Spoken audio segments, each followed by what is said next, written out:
नमस्तु भगवान, नमस्तु भगवान, नमस्तु भगवान।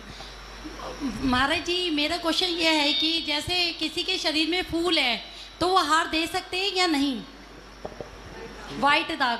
अच्छा अच्छा, देखिए आगम में आज्ञा है कि यदि सफ़ेद दाग वगैरह हो जाते हैं तो फिर आहार नहीं देना चाहिए। देखिए, दान की भावना 3 प्रकार से की जाती है, कृत, कारित और अनुमोदना। यदि किसी कर्म वशात, अब है तो देखो कर्म ही कारण, या फिर आजकल देखो मैं सही बताऊं खान पान भी थोड़ा सा बिगड़ गया है अब, परंतु उसमें भी कहीं ना कहीं अपना अशुभ कर्म तो निमित्त बनता ही है, तभी ऐसा भोजन अपने को अपने नसीब में आता है।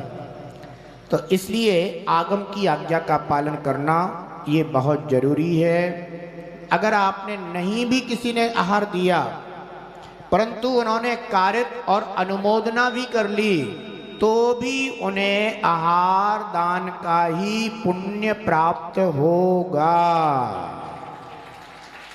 इसलिए अपन को आगम की आज्ञा का पालन करना चाहिए, जिनेंद्र आज्ञा का पालन करना चाहिए। इसमें ये नहीं सोचना चाहिए कि ऐसा क्यों है, इसमें हमारी क्या गलती है। अब कुछ ना कुछ अतीत जन्मों का किया हुआ कर्म होता है, जिन आज्ञा का पालन करके उसे क्षय कर देना चाहिए, ऐसा है। अगला प्रश्न पूछने के लिए तैयार रहेंगे जनागपति श्रेयांश जैन। उससे पहले पूछ रहे हैं जनागपति प्रिया जैन, कृष्णा नगर दिल्ली से। नमोस्तु आचार्य भगवान।